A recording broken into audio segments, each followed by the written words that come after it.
It's Monday. It's Mark Pires.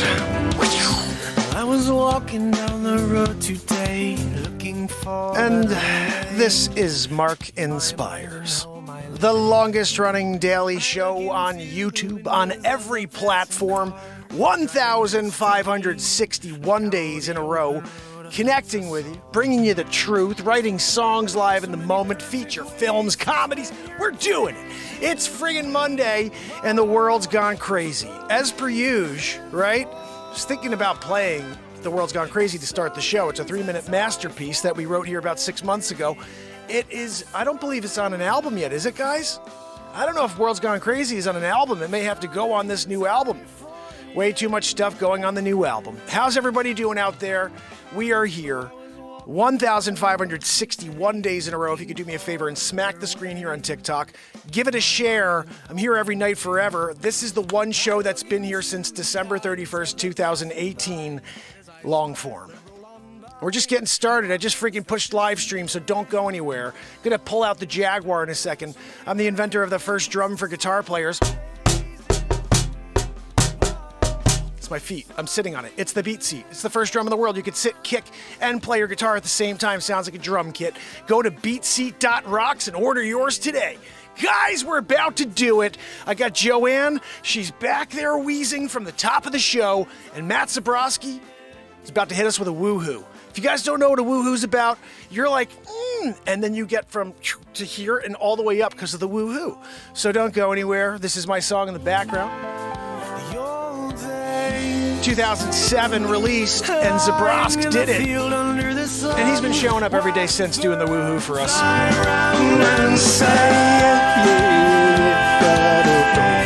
There's something to live for.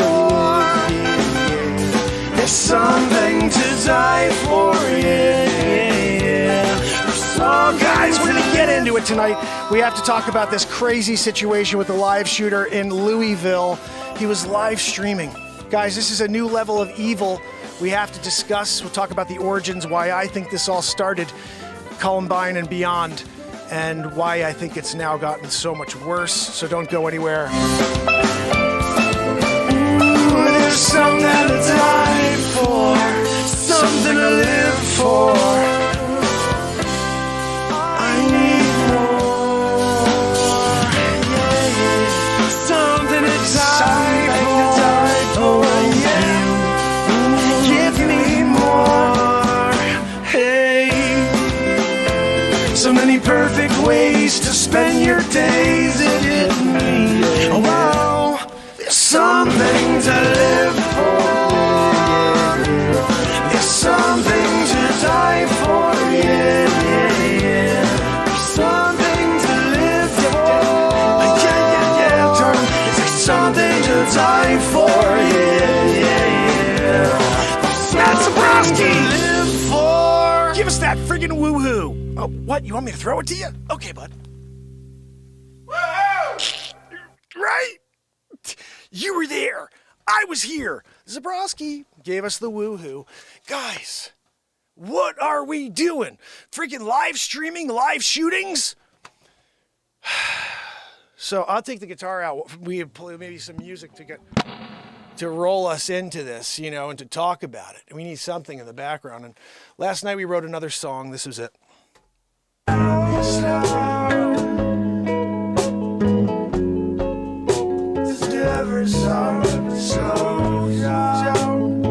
Slow down. You are your own enemy. Slow down. So guys, we have to write a new song that was called Slow Down, You're Your Own Enemy. It's kind of true for all of us, right? We just want to push forward instead of letting things come to us. But here we are, and sometimes things are brought into your life, into your surroundings that you have no control over. This guy apparently was told today he was being fired. So, how did he react? He went in with a rifle, and he shot and killed 5 people and wounded, I believe, another 4, maybe more. And we're at a turning point here.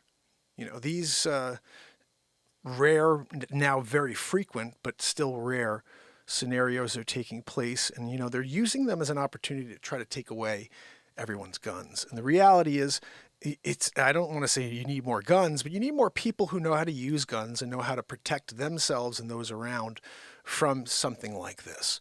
I know a lot of very responsible people that own guns. It's not responsible people doing these things. It's freaking mental cases. But let's dissect why it started. I have this philosophy that it's one of my podcasts early on in the show. I've been live 1,561 days in a row, so it's kind of hard for me to remember when this was, but it was early on in the show. And I came to this conclusion that what happened is we got to this era where everybody wanted their kids to win, even though there's a lot of freaking losers out there. And so somebody went in and complained. They're like, my son, Sammy, Johnny, whatever. Anybody went in there and just said, there was a group of people, small group, and they said, we want to make it that even if you lose, you get a trophy, And this whole participation trophy era started. And what happens when you take a loss away from a young child is you make them think that they're great at everything. And then you sprinkle that with the fact that every parent tells their kid that they're great at everything. And now you've built some kid into some weird anomaly that at 15, 16, 17 years old, they're told no for the first time. Or the girl that they like tells them they're ugly or they don't like them. And they're not the freaking amazing thing that their parents told them that they were. And they look, I've got these trophies. I got every trophy in the world. I'm the best swimmer out there. And everything is about the fact that they've been lifted up instead of felt what it's like to lose. What happens is something takes place within our minds, within our souls when we get beaten like that. And if you haven't felt it as a 7-year-old or a 9-year-old, when you're up against that team that beat the friggin' hell out of you, and afterwards they walked away with the trophy and you watched and you were like, man, I just want to get better so next year I get a trophy. Not in like, I got a trophy too. You freaking stink. 2 left feet. So I think that we went down this path of it was like 2 generations where they're just like getting this whole like, yay, we're winners. And I liked the fact that I was maybe part of the last generation that lost. And then we had to learn from that loss. And then when I was 16 and I got fired from that job, or the girl told me that she didn't like me or that I was ugly, whatever it was, I wasn't dented to the point of saying, let me go grab my freaking parents' guns and go out and shoot somebody. That's what happened though with Columbine. That's what the reality of the situation was. These kids were lifted up. They got their participation trophies. Everybody told them they were amazing. And then something bad happened. And they're like, you know what? Why don't we do this? Because I've never been told that I'm not great at everything before. And now we slippery slope it. Fast forward, we're in a freaking insane world now. Left is right, up is down. It's literally the bizarro world. That's what the world's gone crazy about, their actual verse with those lines. And I think that there's this whole... Here's the reality, ready? If the fake news, National Enquirer, mainstream media decided not to cover these things, and they were just like, yeah, this thing took place, guys, but we're not going to talk about it. And it was just like a new thing where they're just like, we're not going to advertise and broadcast. That's what they're doing. They're advertising. When they go out and they tell, well, the guy was live streaming. Now, all of a sudden, you got some other freaking a-hole idiot who's like, well, geez, maybe I think I will live stream when I do it. And it's like it's a new level of evil that they're introducing by advertising it. And in a way, I'm sorry because it happened right now. So it's the title and I'm doing it. I'm here talking to you about it. So in a way, I'm almost doing the same thing, but I'm not intending to. I'm just trying to give you a full look at what I think the problem is. And this is an extraordinary time in history where you have this small group of people that's changing society, a small group of people going in and starting these weird mass shooting events. And it's intending to shift the entirety of society, both things, these small groups. Nobody wants to talk about it, or they do and they're not allowed to because you get canceled, you get suppressed, you get censored. The freaking proof in I'm like the campaign spokesman for censorship and suppression on the fake news National Enquirer media, social media sites. They don't like someone who speaks to you and says what they feel. They don't like somebody who says, that just doesn't seem right. Let's dig a little deeper and see what's going on. They don't like that. And that's unfortunate because I don't know any other way to be except to tell you guys how it really is 1,561 days in a row. And what I see here is like, this is scary because now they're advertising and broadcasting that this was like live streamed. And I just looked because I was trying to find a photo for this thing. This isn't the first time that someone's done that. And I think it's interesting that they're putting a lot of emphasis on the fact that it was done, that it was a live stream and it was on Instagram and all this stuff, because they didn't really do that before. They just said, yeah, it maybe was talked about in like a very low key manner. But now I really believe this is the total grab for the Second Amendment. They want to rip the freaking thing, every single gun out of your hands and say, nope, you know what? It's not safe for anybody to have guns because these crazy people are doing these things. Look at another one did it, guys. Nobody needs rifles and AK-40. No, look, I don't know what anybody needs. I don't. What I do know is I don't think that government overreach should be a thing. And the whole reason we have a Second Amendment is it's our right. But not only that, I think it's our obligation to stand up against the government when tyranny is intending to take over the country. And when you look at the Twitter files, I just want you people to realize something. This is very easy to put two and two together on, but when you see what they're saying happened to Twitter, you just start to realize that one and the same. Every single one of them was getting controlled and run by the FIBI and the CIA. And that's crazy that the government was suppressing and everybody because they didn't like what we were saying. And I really want to I wish I knew an attorney who was brave enough to take this on, but I would love to start some sort of class action suit against the social media sites, against the United States government, for literally stopping people like me from making a living at this. That's like criminal in my mind, that I've been doing this for 4+ years, the most consistent streamer on the planet, and I can't even get to people. Like, that's messed up. And, I talked to Phil Hall, one of our buddies today. He's doing a story, I guess, for real estate, and he asked, how the show is going and everything. And I said, it's interesting to me. I still have this philosophy. If I got enough of the world to see me, I've been doing this for 4+ years and no one see me. If I happen to get like 1 million people to see, 2 million people to see what I do, not just see a stupid freaking 30-second clip on TikTok, they actually come here and join a show one day. And then they were like, uniformly, they're like, this is not good. This is not polished or interesting, or there's no creativity, but whatever it is that people like, I don't know. But if that's something people like, I don't like it, then I would quit. I would stop that day. I just haven't had enough of any part of the world to give me a real, sounding board on what they think about anything. I'm about to put out my 7th feature film. I don't know anybody else who puts out feature films by themselves and creates them live in front of the audience. I do it every night. I don't know anybody who writes songs live in the moment and loops and invented the first drum for guitar players. I'm the only guy in the world that did that, and I patented it because I'm not going to let anybody steal my idea. I've had that done too many times before. I have too many other inventions in my mind. I wish I could do them, but I got to get the BeatSeat out there first. That's what this show, in a way, could have been a stepping stone too. If I was able to not have that suppression factor and made some sort of, side hustle money on this that I could put towards more inventions, it would be better for the world. There's many things I'm intended to bring to this planet. It's not just the BeatSeat.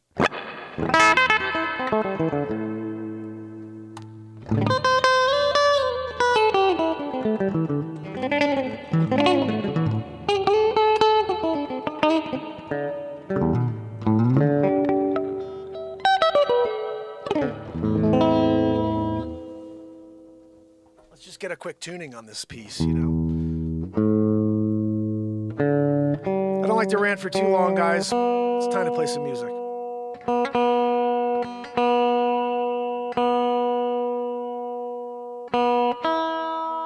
So someone give me a topic. Give me a title, and let's write something. You up for it?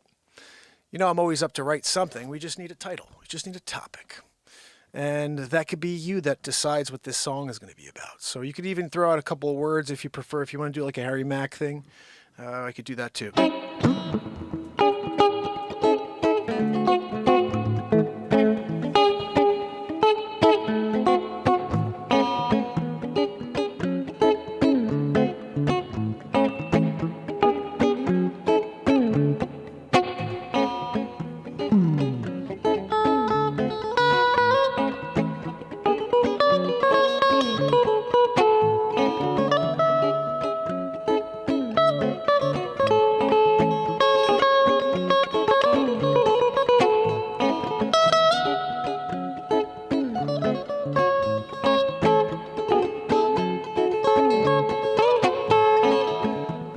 Off a little bit.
We need a little freaking bass in here. Oh, we need to see the BeatSeat too. If you guys want to head over to YouTube and check it out, or on Rumble. Gonna do it. We're gonna rumble. We're gonna tumble. We're gonna get down with you tonight. Yeah, yeah, yeah. Let's get the BeatSeat going. Get some bass line flowing. Yeah, you're gonna get down. Gonna get flowing. Yeah, yeah, yeah, yeah, yeah. You're gonna set you free.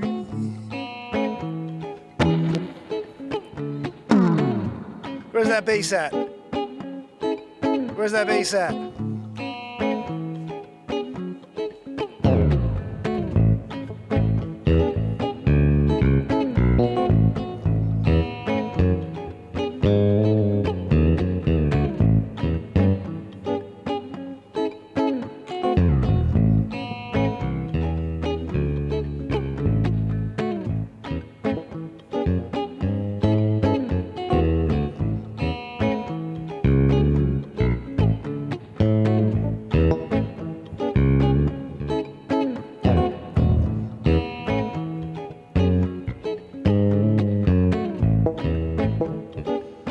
All right, we got it. Hold on.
need a freaking BeatSeat. This is the first drum for guitar players. You can head over, check it out, go to beatseat.rocks. If you like it, I'll build one for you, sign it and send it off. That's how it works.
out in the moment when I'm trying to do it. Yep.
trying to elevate above the door. Don't let the world bring you down, 'cause we got heaven above us. Yeah, heaven's above us. Take a pause for a minute. You got at least that to spare, and maybe you can come to a conclusion that keeps you in charge of it all. Yes, heaven's above you. Heaven's above us. So don't take this day for granted. There are a few who don't get another, so you have to have perspective. Oh, no matter how bad it is, you got a life, you got a day, you got a chance. Anyway, you get up and go, yeah, 'cause heaven's above us.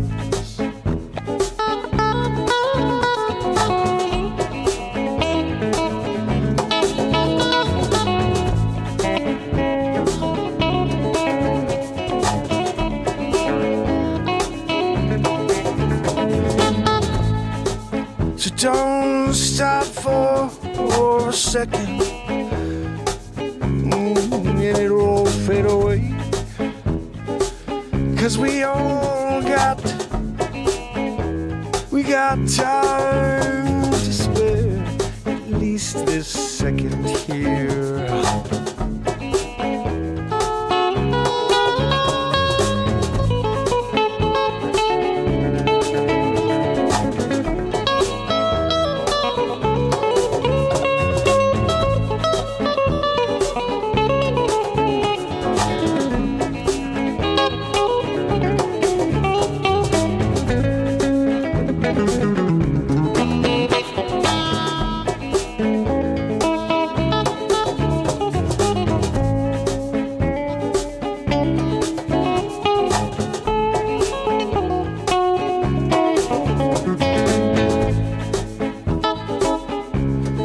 Heaven's above us.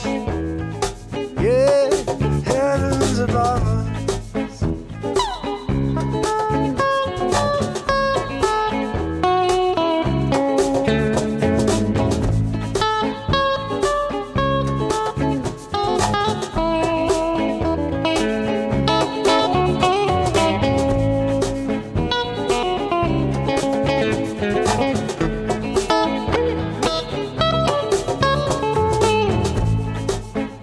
Heaven's above us. So why are we living so caught in the surface of things? Yeah, but none of it matters in the end of it all. Oh, heaven's above us, yeah.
yeah.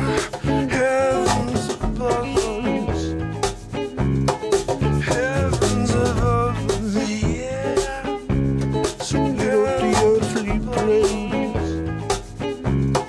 Heavens above us, yeah, yeah. So get off the earthly planes.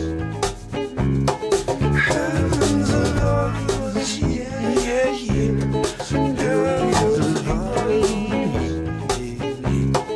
Heavens above us, yeah, yeah, yeah. So get off the earthly Heavens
above us, yeah.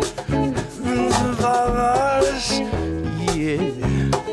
Heavens above us. Heavens above us. You don't feel the heavens above us. Heavens above us. You don't get off the earthly plane. Heavens above us, yeah. Heavens above us. You don't get off the heavens above us. Heavens above us. You don't feel heavens above us. Heavens above us. So get off the earthly plane. Heavens above us.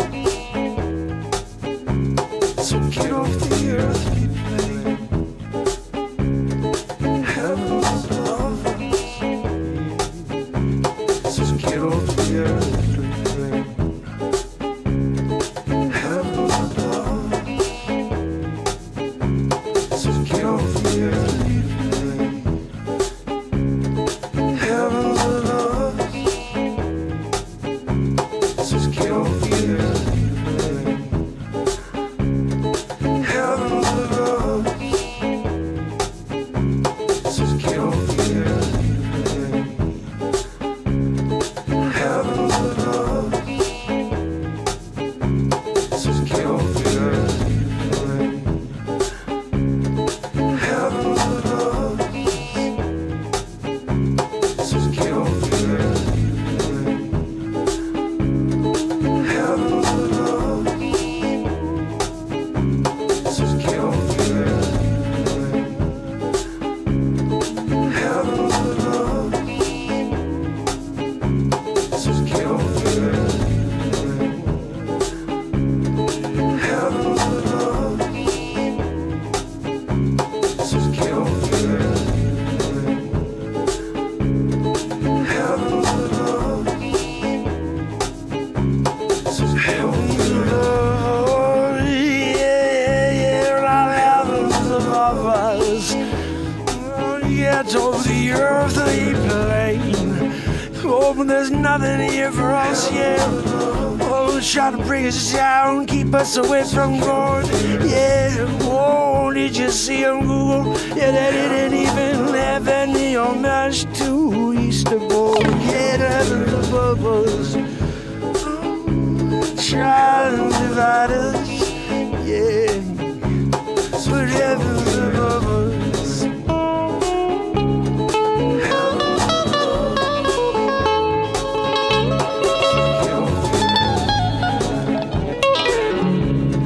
Heavens above us. So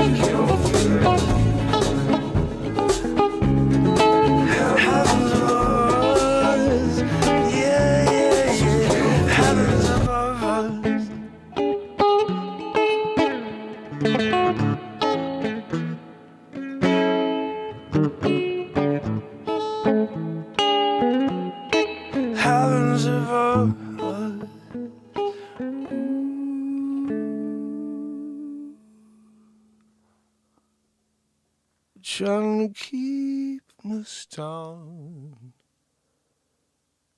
They're trying to stop the sound. Oh God.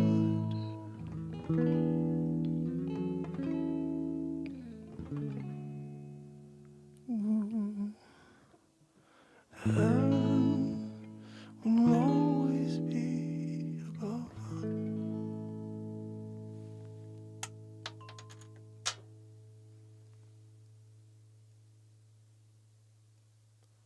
Father, Son, Holy Spirit.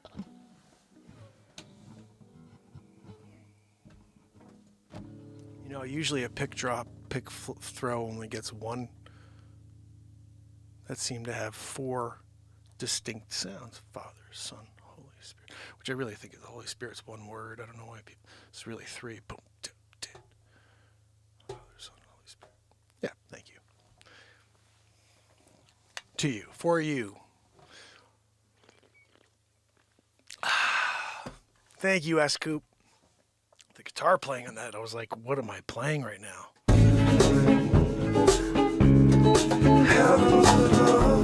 Woo!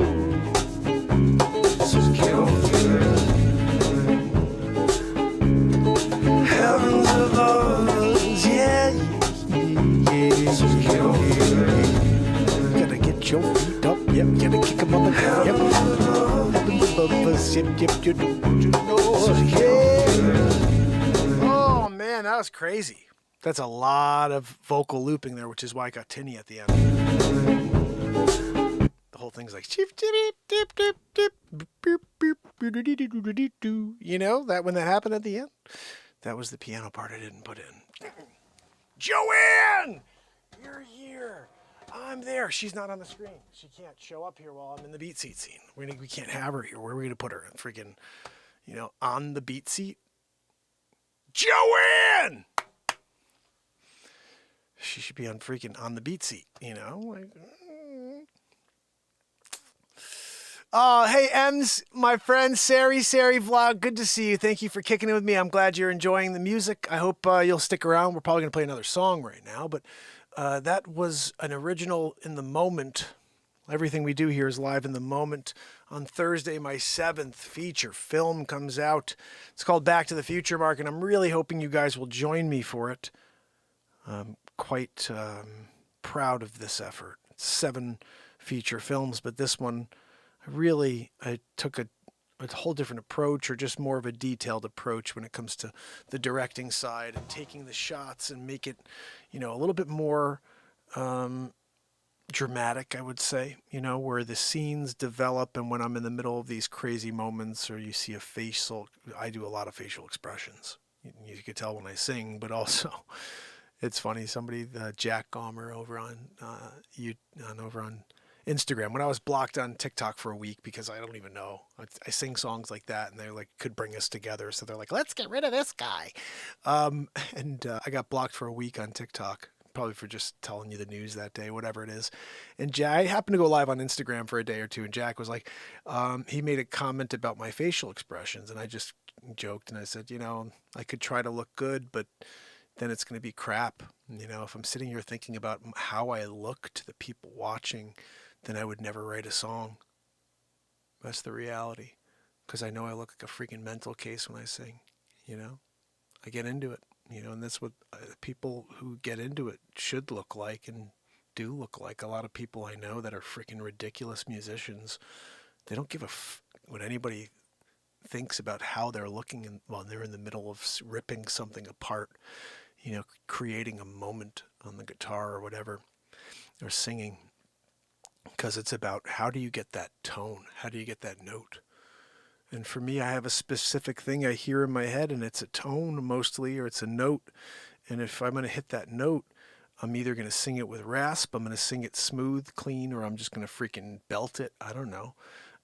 But the reality is, it's always a note that's floating from note to note and through beat, the rhythm. And that leads us to something. We get the BeatSeat going, add a little percussion, and before you know it, we have a song. You know, but I've never taken guitar lessons. I don't know anything about the guitar. I just learned the fur elise from a guitar teacher. That's all I learned. He didn't teach me anything. He didn't teach me anything about chords or chord progressions, writing songs, lead, nothing. I don't know any scales. I just freaking play what I hear and hopefully find the right notes, but I have no idea what the hell I play. And that to me is one of the most amazing things about what happens here nightly, is I'm not some guy who knows music theory who's just creating songs in front of you on a daily basis. I'm a guy who never taught or never learned from anybody. I learn from myself, I guess. You know, I have this philosophy. I've always had this philosophy. We've talked about it before, but somebody writes the book. Somebody writes the book. And what I mean by that is every single lecture, every single class that someone is taking in school, it's being taught by some book. We're reading a book, and we're giving this whole semester is run off of this book right here. Well, who wrote the freaking book? That person is who I really want to be. I don't want to be the person who's following somebody else's book. Write your own book. This show is the essence of writing my own book. I never took comedy classes. I've never been on stage before to do a stand-up comedy show. I've never, again, taken guitar lessons before. I didn't go to school for public speaking or anything at all. Some people are just born to do certain things. For me, I guess it's write songs, create comedy, live in the moment, and don't give an F what anybody thinks. Seems like a pretty good combo to me.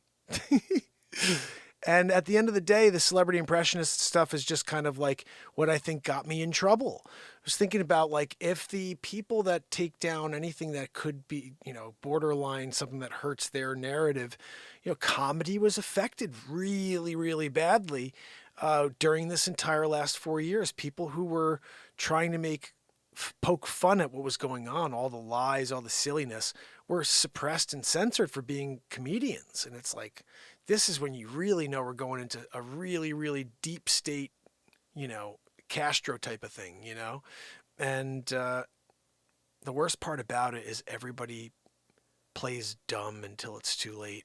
That's the most, disturbing thing to me, is the amount of people out there that really, truly want to say something, and they're like, oh, it's just they have this mentality that, I don't want to disturb my ability to live day to day, and for people to know that I am outspoken against this bull crap. And there's a lot of people that are outspoken within. They're actually not, and they're holding it in. Instead of being outspoken, they keep it to themselves. And I applaud them for somehow being able to do that while still being happy. I don't know how it's possible.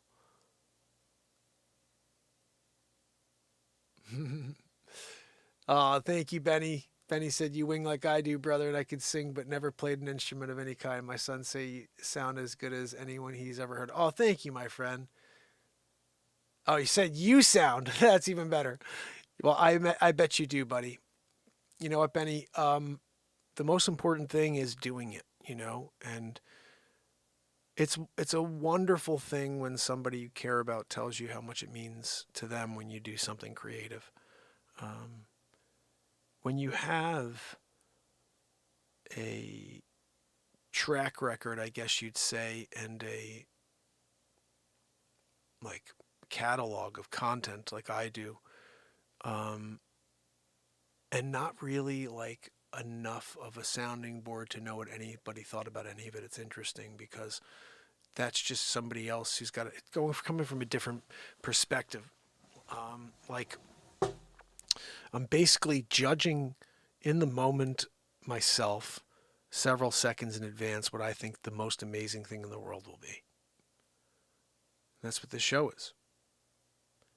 No matter what's going on at any time, I'm always thinking the next 7 seconds to 10 seconds ahead in my mind of how could we make this the most amazing show in the world right now.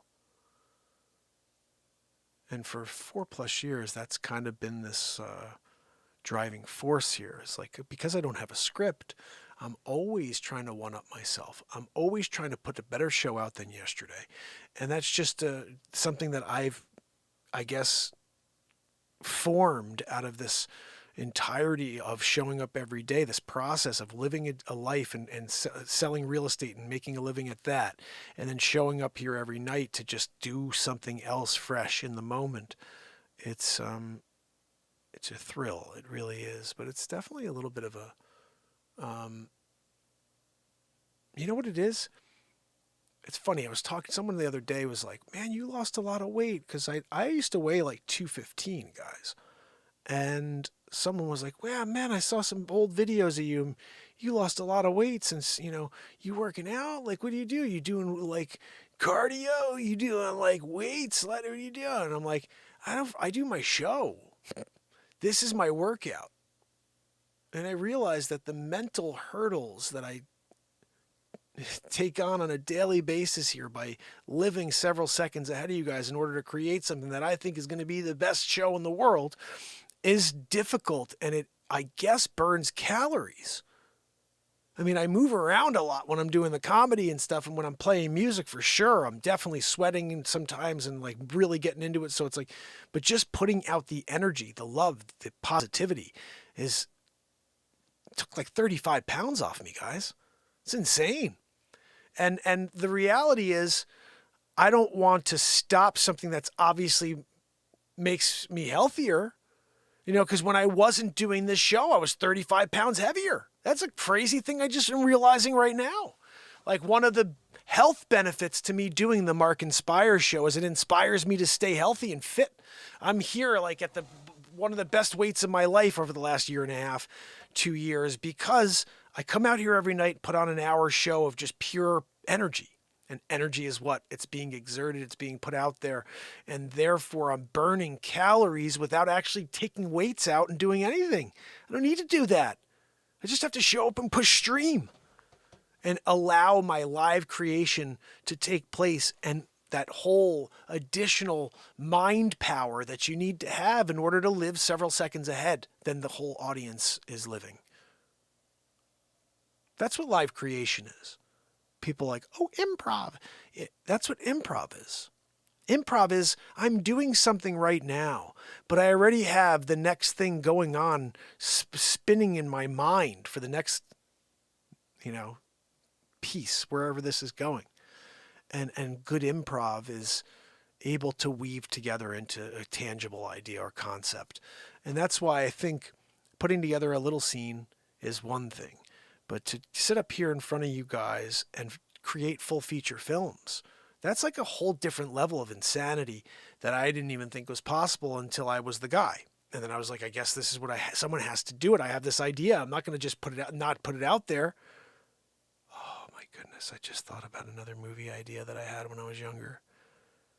I wonder if I could film it with green screen. I'm thinking I could film that with green screen. Of course I can.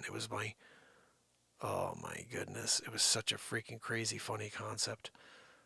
I don't know if it would be as funny anymore because I'm now older, but I was a pizza delivery guy when I was younger. And I had this idea for a movie that it's called Trojan Pizza. And Trojan Pizza was basically the concept is I'm a pizza driver. Or actually, I'm not even a pizza driver. One of my friends is a pizza driver for this place in town. He's been there for years, and he gets caught up, and he can't do his shift that Friday night.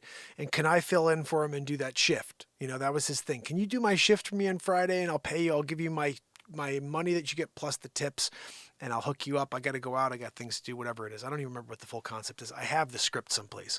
But anyway, so I'm like, yeah, sure, whatever. I'll catch up with you, and I'll do that. And then all of a sudden, I meet this girl right before I go to cover for this guy at this place, the pizza place. And we totally hit it off. And she's like, yeah, let's hang out later.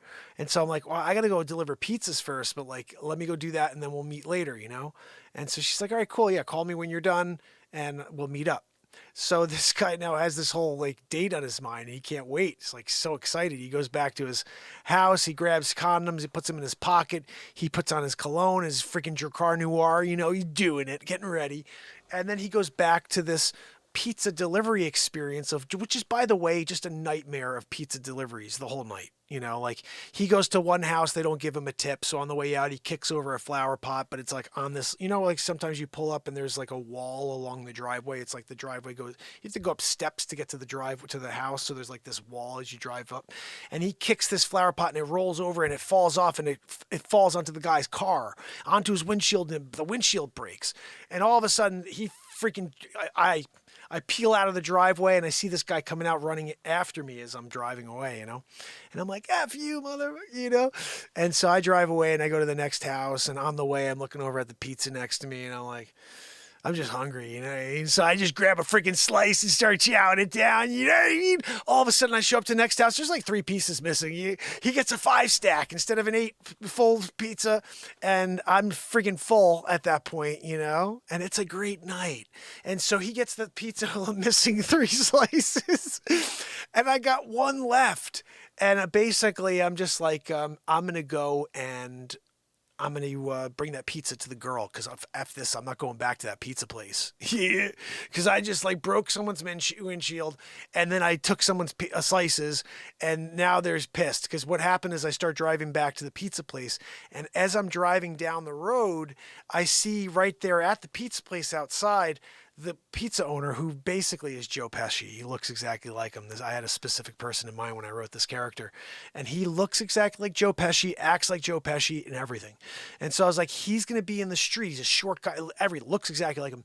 And I'm going to hire an actor who's really tall and like really like kind of big to just kind of go at him and be like, "You're a driver." And I'm hearing, you hear this through the window as I'm slowly creeping down the road. He's like, "You're a driver, kicked a flower pot off," and this, that, and other thing. Another one that happened, I forgot this, is I back out of a driveway and I run over the guy's mailbox. And the mailbox is, he comes, he's like this totally like zesty guy, And he comes, he's like, "I had that mailbox designed in Nantucket by Federico Begali." And Federico Begali is like this whole character that like nobody knows about, but he's a freaking mailbox designer. That's a whole other concept. And I was like, there's no like mailbox designer, like some really cool, like high end. You guys don't have a Federico Begali, And so I created Federico Begali as a character in this original idea I had. Guys, remember that I've always been insane with this, movie ideas. And so Federico made this amazing mailbox, and I freaking just ran it over. I just peeled out all over the thing. I didn't give a crap. It was made out of wood. I broke it into 1,000 pieces, took a little toothpick out of it as I drove away, because I had pizza in my teeth. The 3 slices I stole from him, before I got he gave a hefty tip as well. He was actually a good guy. I felt bad afterwards because I ate the 3 slices, gave him the pizza. He gave me a 20 spot. Hey, here you go for your effort. You're doing things. Great pizza delivery guy. I freaking feel bad. Ran over his mailbox, and I ate 3 of his slices. But that's Trojan pizza. Actually, not really. That's not the end of it. So I'm driving down the street, and as I'm going, I'm doing a creeperoo. I see the owner of the pizza place. He's outside, and he's like interacting with this guy who I just broke his freaking car windshield as I was backing out. And who comes running around the corner? Freaking Zesty McGee, who's talking about my Federico Begali, And then all of a sudden, they like start kind of pushing this guy who's Joe Pesci. Joe Pesci pops the big dude, like literally pops him, and he falls on his back. And Pesci starts going to town on him. While that happens, they're like kind of like this SD's pulling on him, and they're going to stop it. And they're all in the middle of this like heat of the moment thing. They all at the same moment look up, and they see me as I'm driving down the road, and they go, "That's him!" And I just freaking peel it out of there, and you see in the rear view, the 3 of them are running after me like, you whatever, get back here with my pizza and whatever, all that stuff. And I was like, I'm out of here. So then you see me, and I pull up to this house, the girl's house. I'm going there to get it on. You know what I mean? We're doing a ladies' man thing, showing it up, bringing the pizza. Look, I'm here. Why don't we just hang out and do a pizza McGee? Like, I got it. We do it. I pull it out. I mean, that's a double entendre. And when we got inside, she's like, yeah, no, I'd love some pizza. I open up the freaking pizza box, you know what I mean? And she's like, take your jacket off and stay. I freaking take jacket off, flip it over my freaking arm, and the condoms fall out all over the pizza. And the final line of the movie is I look at it, and she's horrified. By the way, horrified. First impressions, you know? And I'm holding the pizza box with condoms all over the top of it, right? And she's looking at me, gasping, her mouth open, and I just go, Trojan pizza? And then that's freaking credits. That's the movie. And I never did it. I actually met with my buddy Theo, who's a filmmaker back in the day, and he talked about it. He was trying to figure out how we could get it done and like get a production crew together. And I never filmed it, but that was my idea. It was my movie. It was a little mini movie, but I thought it would be hilarious. I could have drawn it out into a really long movie, actually, too. I mean, theoretically, you got 4 different scenes where I'm there with somebody, pizza interactions, and then breaking their freaking life. The Federica Bagali situation could be a 20-minute on its own. You know what I mean? The fight scene, that's a good 5 minutes there. While I'm driving down the road, you got 2 minutes there where I'm just like slowly creeping and watching this whole thing take place where Pesci pops the freaking hell out of the tall dude. Guys, I could play every character. I don't need Pesh. I'll do it myself. The 2 youths, you know what I mean? I'll get over there. And then I'm just playing 3 people at once, like we did on BatMark versus SuperMark. Guys, I think I'm going to do this. In fact, I have an idea. Never thought about this before.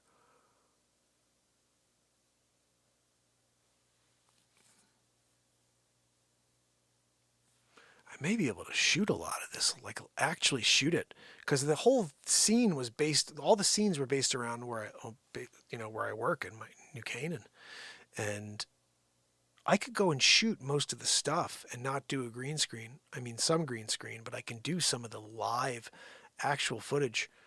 I'm thinking about even just going and filming some of the street so I could then use it here, but have real footage of the street. So I could be like, this is where this whole concept came from, this actual pizza place. I got to make a note about that. I'm going to do that tomorrow. You know, I'm going to film some scenes, some little, background locations, which actual video, because that's one of my favorite things about BatMark versus SuperMark is I was able to put real water in the background while I'm doing some of these scenes, and like the water splitting while I'm splitting the Red Sea as Marxist. And all these things were a little bit more advanced than the previous green screen stuff, which is just a picture behind me and I'm improvising off the picture, which by the way, I think is freaking hilarious in its own. But to have live footage behind me makes it even funnier. Like if I could even get people on the screen, that would be hilarious. Because then I could just, like if I could find tomorrow, I go to film the front of this place and there's a guy sitting there, like, because there's a bench like right next to this place that people grab their sandwiches, the pizza, and they go and they sit down and they'll eat a slice of pizza there, or they'll sit there for a few minutes at the bench. If I could get some footage of some dude sitting at the freaking bench, that would be a wrap. It would be a film or ruin it. You know what I mean? I don't know if I could use that footage. I guess in public there's no you can't tell someone you can't, you can't say you can't film me when you're outside in public. Like there's no right to privacy outdoors. So like if I film somebody and you're in my freaking movie, deal with it. I think that would be a really great concept to do Trojan Pizza and actually complete it. And I could even figure out how to play the girl. 2023. I identified like a girl just today, just when I did the character for the Trojan Pizza movie, or I could call the dude from, Portugal the Man, and let him do it, because he's definitely a girl, right? Isn't that a girl that sings that song? Come and time myself, never gonna see it all, never gonna time myself. He comes in the fan. I saw a wiggle out of left field. I'm like, what the freak? That's a girl, dude. I'm like, that's a girl. That's not a dude. But it's a dude. He sings like a freaking girl. Gotta give it to him. That's a smooth singing, girl singing voice right there. Benny, you're hilarious. Oh, dear Mark, with all the pizza and the feeling, you got to be careful. So true. Trojan pizza could go like, you know what I mean? You're talking about Comet pizza at the same time because a Trojan horse, you know? Is it Comet ping pong? What was it again? Ping pong. Wow, you come down, ping pong. Christopher Walken, you talk. Ping pong. You got to play ping pong if you want to hang out with Christopher Walken. You can't ever hang out with him unless you play ping pong. I just happen to be a master, you know. I was there with Fang. That's who he is in the movie, Balls of Fury. And when Fang showed up, Fang, wow, I'm here to play ping pong. Goodness. So guys, at the end of the day, we have the night. Some Key, how are you, my friend? Thank you so much for the donation. You're amazing. Awesome. I really appreciate that. I have to play a song for Some Key because Some Key G gets a song in G. How about that, okay?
sun goes down, stay awake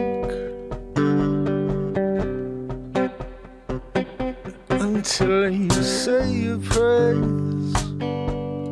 the end of the day.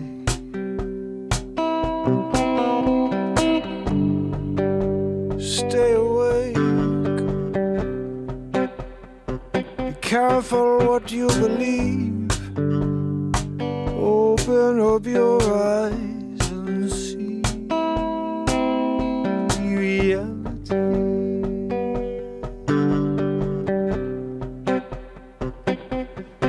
Stay awake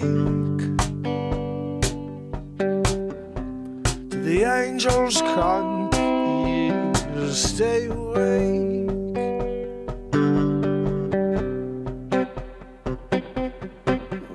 Ooh, we be going at a different pace. Ooh, everyone's hiding their face, hiding from the world.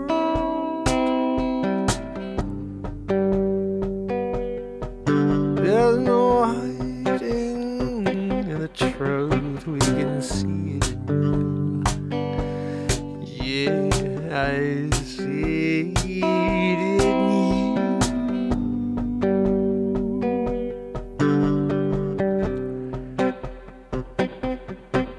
So stay awake. Yeah, stay awake.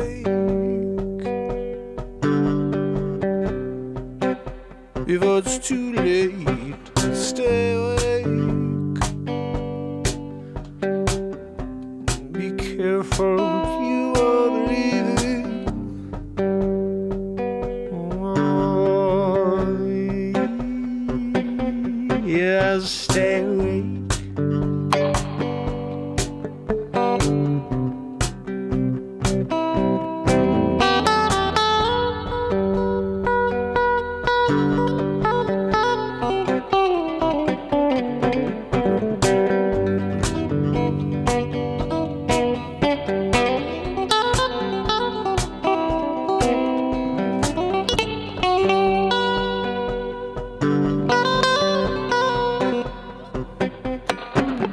Stay awake, yeah, until a new day. Yeah, stay awake. Open your eyes and see the truth displayed before you. Oh, you stay awake.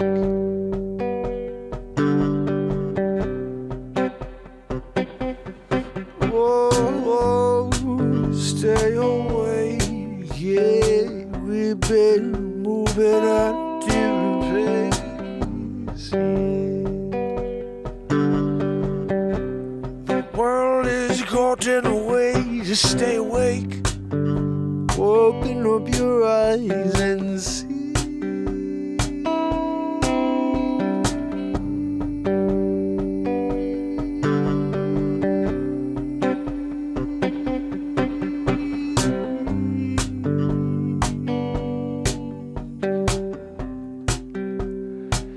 You have to stay away.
capturing all that lies alone. Fairy, yeah, I got a theory. You won't like it, no, but we're going there. It's only down, so below, yeah, so stay awake.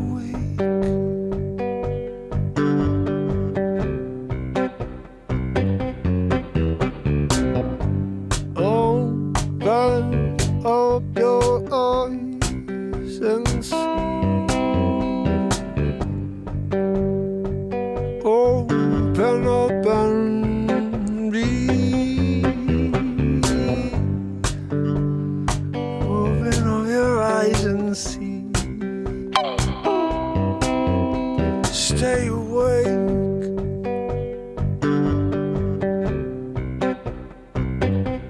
Yeah, stay awake.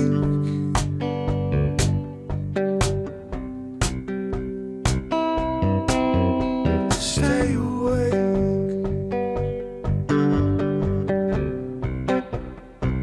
Open up your eyes and see. Stay awake, yeah, yes.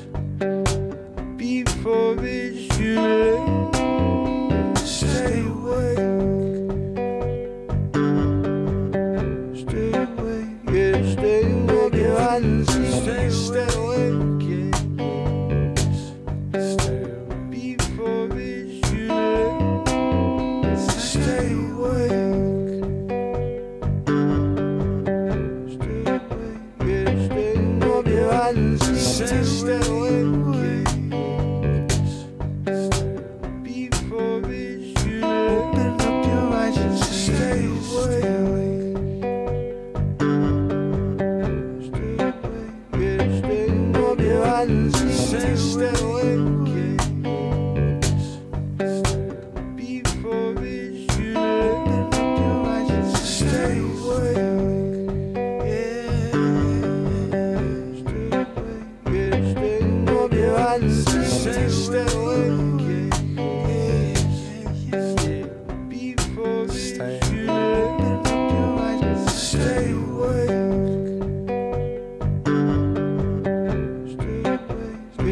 up your eyes and stay awake, yeah.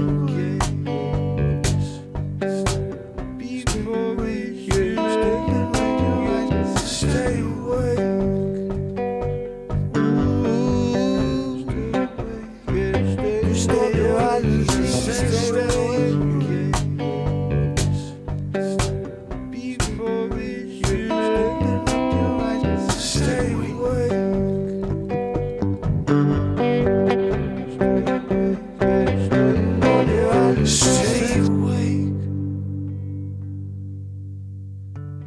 eyes and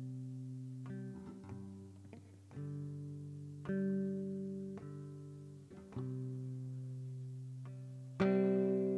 Stay awake, yes. Before it's too late. Stay awake.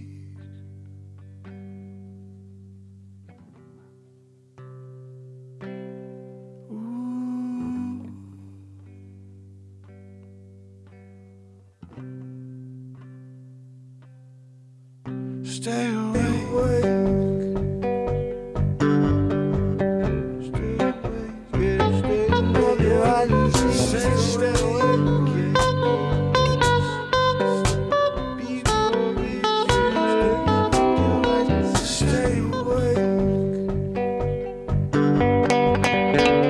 Ooh.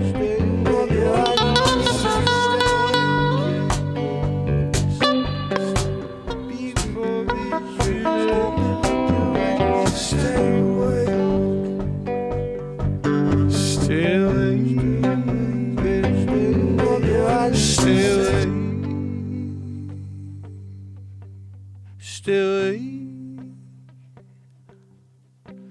Stay away, stay away.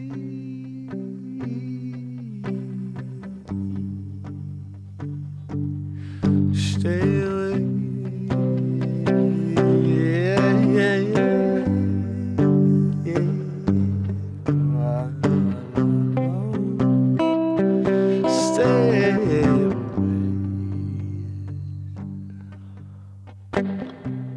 Stay away.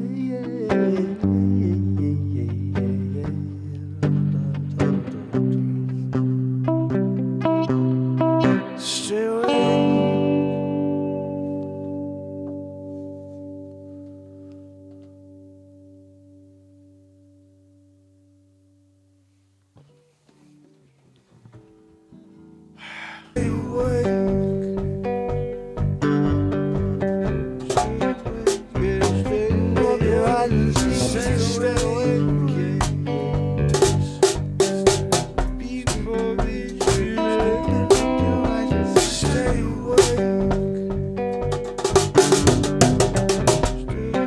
Stay awake, keep your eyes, stay awake.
That would have been pretty cool. Stay awake, yes. Guys, stay freaking awake, you know. Especially with what's coming. And, you know, the fact that I meant the wheeze. You thought I meant what's coming for the world? No, I'm sorry. Wheezy McGee, she's here doing it, you know. Oh, gosh almighty. I'm going to have a hard time sleeping tonight, Joanne. I'm going to be nightmaring it about your freaking wheeze. Yeah. You come here and do that, you know. Freaking Soros. Sorable. Joanne, they're doing a new Star Wars. They need a freaking Jabba the Hutt character. You're a shoo-in. No makeup. You know, she just shows up. They're like, perfect. Cut, paste, run it. Do you need to like run any lighting over her? No. Disgusting. Let's just go. You know, let's just go right now. Do it. Action. Freaking Lucas, you know, he shoots on 2. It's a little weird, you know. All right, guys, everybody calm down in there on set, you know. All right, here we go. 3. It was very awkward for Joanne at first when she was trying to shoot on 2. She didn't know. She was trying to figure it out, you know. Most people, they're giving you the full countdown. 3, 2, you know, and you do the full down, you know. Not Lucas. Shoots on 2. It's a well-known fact in the industry, you know. All right, guys, it's quiet on the set. Lucasfilms, newest production. All right, here we go. 3. You're freaking live. On 2. Was that? No, Joanne, we know you took 574 takes to do this perfect scene where you didn't even say a word. You just laid there and ate grapes. Joanne, She thinks she knows best, always, you know, until they were like, you know what, Joanne, we don't even need any freaking costume for you. You're good. You're going to show up in the moo-moo. You lay on your side. We got a new Princess Leia. It's Prince Leia 2023, you know? When Prince Leia came out and she was doing it, they were doing it, you know, 2023. They were doing it. And then, like, Joanne, you know, ate the grapes. Best movie ever. Best movie scene ever. She got a freaking Oscar. Joanne, remember that Oscar you got for freaking laying on the ground and eating grapes? Star Wars, the freaking Phantom Magoo. That was the best episode ever, you know. The thing is, like, people were really like, is it the, you know, the New Hope? Was that, or Revenge of the Jedi? No, I'm sorry. It was the freaking Phantom Magoo. That's the best one ever because it showcased Joanne Soros as Jabba the Sorable. You know? Real world scenarios here. You guys have to remember, when you've got a Wheezy McGee, you know, and she is typecast as, you know, Jabba the Hutt, you go with it, you know, because that's bonus on top. Like, I pay her doll hair, and in the contract, it says that Joanne has to forego all of her royalties on anything she does Mark Inspires related. You know, if she goes out there and does a commercial for Coca-Cola or for Buy Frickin' Menon because she needs some speed stick, ladies, speed stick, you know, doing it. She's smelling a little better, still disgusting as hell. But, you know, with speed stick on top, you know, like sometimes you got someone who smells disgusting and they just spray a crap load of cologne on top, you know, just to see if they can mask the disgustingness. Never works. You just smell like disgustingness with Drakkar Noir on top, you know. But that's you, where you're like, I'm going to get away with it. No, I'm sorry. Joanne thinks all the time that she can get away with the wheeze. Like, she could walk into a room and people are going to be like, oh, I don't realize that the freaking life of mine is over. Like, it's done. I had a great life. And now, that came into it. And for a moment, it's a weird thing. Like, you know, like a freaking, you can't understand why you're stuck in this. It's almost like a trippy experience, you know, where you almost, is my life, do I have to end my life right now? Like Kevorkian's over there type of stuff, you know? And then when you get away from her, it's weird, but the energy changes. You're like, no, I love life. I don't want to end it, you know? But whenever you're around Joanne, good luck. She's like the Medusa of life. You know, she'll turn your wants and love and interest in living into stone. So you have no feelings towards losing your life in that moment. You know, you're like, fine, I want to do it because that exists. You know? What's that? No, Joanne, I wasn't speaking about you. I was just saying, like, you know, I was talking about you, Joanne. You're freaking the worst. You know, you wheeze. All you do is write a check and freaking hand it to Zabrosk. No, hold on, strike that. I write the check. You hand it to Zabrosk. You collect $500 hairs an episode because you didn't hear me say doll hairs instead of dollars. She was like, I'm in. No, I'm sorry. You should have listened closer, Joanne, to the replay. Go listen to the replay. It was live. Everything we do here is live, 1,561 days in a row. And I had her on one day, and she's like, I want to be part of the show, you know, with the wheeze. And I was like, okay, but what is that wheeze about? She lied. She's like, it's just something that I deal with since birth. Oh, shoot, she did tell me the truth. Judd, I forgot you told me that you've been dealing with that since birth. It's a birth defect, the wheeze. You know, we don't discriminate here. So I gave her a job. And now we get to make fun of her. Part of the contract was that wheeze could be used in songs. It could be used in movies, you know, and also to scare 7 to 12-year-olds, you know. So we use McGee all the time, you know, in order to change, you know, someone's existence, create a horror movie in someone's mind. That's what Joanne does best. Joanne, that's on you. You know what I mean? Like, you were born. You know? Like, most people are like, oh, I just decided to let it go.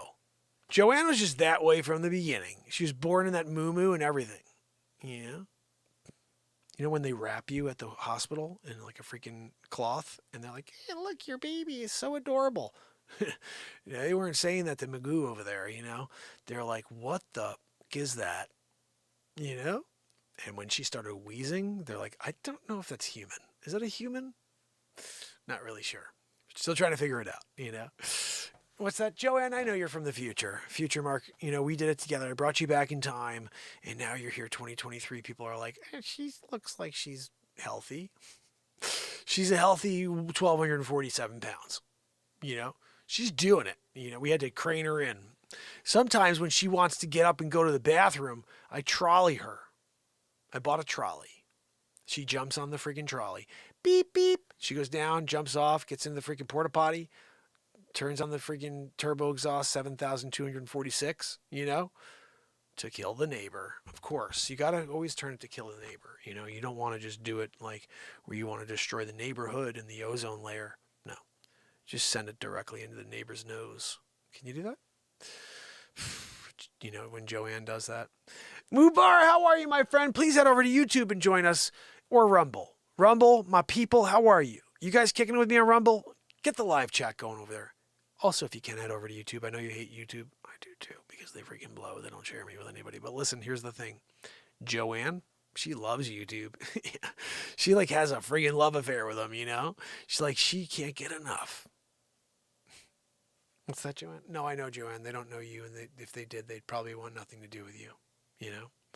She doesn't realize that. She's like, I love YouTube. Yeah, because you're like talking about a freaking company, you know, and not like anybody specifically. You talk with Jared at YouTube, and you get on the line with Jared at YouTube, they would freaking hate you. They'd be like, I hate this person. You like YouTube? I freaking don't care if you like YouTube. I hate you. There's that freaking wheeze, you know? And you could even tell them, Joanne, that it came from birth. Good luck with that, you know? You know, this is, Joanne? It's the world's smallest violin playing your song, you know? I'm a Wheezy McGee. You are a Wheezy McGee with that freaking Crayola face. Why don't you get a freaking, like, facelift? You know, you could use a facelift, Joanne. Peel back the layers. You know, you squeeze it back George Hamilton style, you know? That's good. I'm thinking you go Madonna. You know, let's just put a little more in your cheeks. So now all of a sudden you got some weird alien look thing going, you know? You sort of already do. But we could put a little more alien in you. You know? Mark's right. She's ignorant. She's probably been doing it, you know, lots. And you think about it, she just keep, maybe Joanne's pregnant. Joanne, are you like eternally pregnant? Maybe you've got you're some weird animal that takes 14 years to have babies, you know, and like you stay pregnant and they just are like, you know, you're really bringing them to life. You know, they have to form over a 17-year period, and then you let them out like a joey out of a kangaroo's bajaja, you know. I'm just saying that could be a thing, because I don't get you. Like, how do you even exist? You know? What's that? No, Joanne, we know you like were born from George Soros, the spawn of Satan, Soros. But, you know, how did you get to here today? You've got the wheeze still, you know, and a good 1247 on a good day. You take the quarters out of your pocket, you're 1247, you know. You put the quarters in, she likes to carry a freaking crap load of quarters. You take them out, you put them in, she's like 1250. That's 3 pounds of quarters. Joanne puts them on. She almost wants to be at 1250, so she can be like, yeah, I'm at 1250. Like, some people are proud of it. You know what I mean? Like when you batted 300. Like, I batted 304 this year. Like, I'm batted 304. Joanne goes out there, she's like, I'm freaking 1,250 pounds. I'm doing it, you know? But when she's 1237 or 1247, she's just kind of like, man, I'm 1247. I'm a fatty. I gotta freaking do something about that, you know? Which she's right. That's disgusting. You know, we had a freaking episode with Dr. Phil, you know? So Dr. Phil, Joanne, why do you eat so many burritos? And freaking, you know, Magoo back there, she's like, I like burritos, you know? That's interesting. Look, Dr. Phil's been doing this for a very long time, you know? And I think you need assistance. I'm willing to help you. All you got to do is pay attention to Dr. Phil. So tell me, Joanne, how's that wheeze? You know, she's got it still, Dr. Phil. She's doing a Wheezy McGee, you know? Wheezy McGee. Wheezy McGee. Guys, you know, tomorrow. Tomorrow we do it all over again, and Joanne will be here for round 1562. Yeah.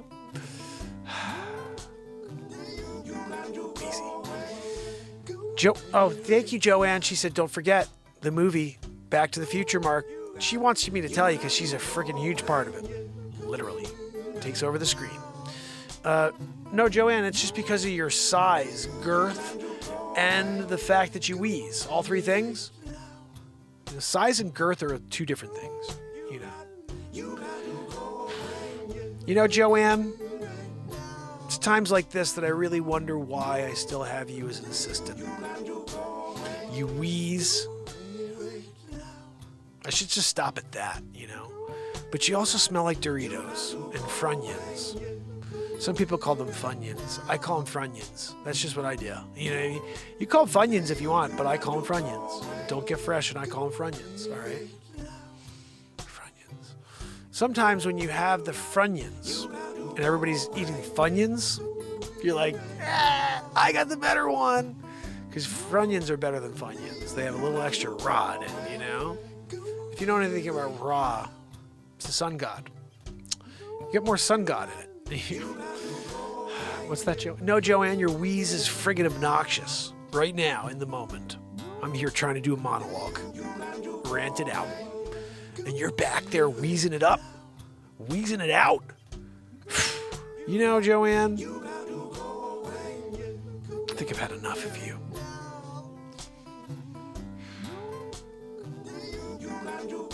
No. I didn't mean you have to get up and leave now, Joanne. Okay? I just meant I've had enough of you wheezing. You know? But we all realize that you'd have to leave the state if I don't want to hear you. Like, you can't get away from it.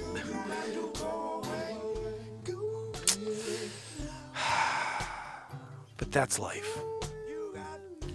With Joanne. Joanne, I'm taking you off the screen. You gotta go. I gotta go. It's friggin' late. Is it? Yeah, it's 12:15 doing it. You know? Oh, goodness, fam and friends. You know, tomorrow, we do it all over again. Oh, goodness. Let me see if I can say goodnight to you. So if you are here, say goodnight now or forever hold your peace. Or at least until tomorrow. When we do it again, fam. Barella, Mark Slivka in the house, my brother. How good. I'm so glad to see you, buddy. We've got Madib. When you guys are playing with Madib, you know? You play games? Hey, Madib. You play games, mate? Okay. You know, sometimes Madib's playing games. And you're just like, I get it. I want to play games with Madib. Pamela Swan, Trish Killian, Scoop, Virginia. When you're doing it and you're either in Virginia or in North Carolina, you're in, you know, possibly the region of Georgia, you know, somewhere in that range. You pick Virginia every time. You know, it's a much better, you know, environment. And I would say the people are nicer in Virginia. You know, the funniest thing is I have no idea what I'm talking about. But Virginia's nice. So we use her name and the state in a slight, little small bit of comedy, Joanne. Oh, I got rid of her. Jeez. You know, Joanne, that's on you. We have liberty and freedom, and Wharton Fissel, you rock, my friend. Tomorrow. You know we do it all over again, right? Of course. Until then, it's Mark Pires. This is the Mark Inspires program. I hope the 2 original songs and the crazy comedy brought you some enjoyment. Tomorrow, see you. Love you guys. You got to go away. Yeah.